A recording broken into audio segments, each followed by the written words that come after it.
ह्या 50% आरक्षणाचा आपण खऱ्या अर्थानं उपयोग करून घेतो की नाही याचा सुद्धा विचार आपण सगळ्यांनी केला पाहिजे। खरं तर प्रास्ताविक करत असताना मला सांगण्यासारखं खूप आहे, पण सांगण्यासाठी उपस्थित मान्यवर मंडळी एवढी आहेत की त्यांचे विचार सुद्धा तुम्हाला त्या ठिकाणी पोहोचवायचे आहेत आणि म्हणूनच या ठिकाणी प्रास्ताविक करत असताना एवढंच सांगून या विचारांचे आपण सगळ्यांनी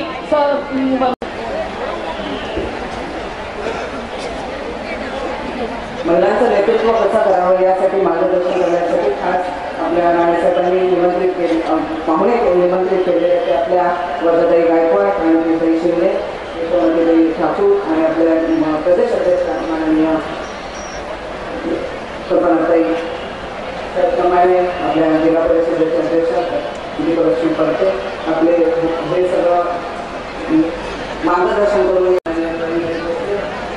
आपल्या महिला मंडळाने सभापती नाही आणि खास सावंतवाडीहून आपला मेळाव्याला मार्गदर्शन करण्यासाठी आपला मेळावा कसा उपयोग करण्यासाठी आले आपल्या सांगलीताई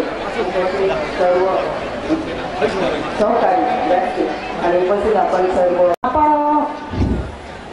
विरोधक नेहमीच म्हणत असतात गेल्या अनेक वर्षापासून काँग्रेसची सत्ता आपल्या इथे आहे आणि काँग्रेसने विकास केला नाही, पण मला त्यांना उत्तर द्यावं असं वाटतं की आम्हा महिलांना राजकारणात 50% आरक्षण देऊन मिळाले हे काँग्रेसमुळेच मिळाले। त्यामुळे काँग्रेसच्या या धोरणामुळे स्थानिक स्वराज्य संस्थातील महिलांना मिळणाऱ्या आरक्षणामुळे तुमच्यातीलच एक सर्वसामान्य महिला राणेसाहेबांच्या माध्यमातून त्यांच्या प्रेरणेतून आज या एका जिल्ह्याच्या सर्वोच्च पदावर राणेसाहेबांच्यामुळेच मी इथे विराजमान झाली।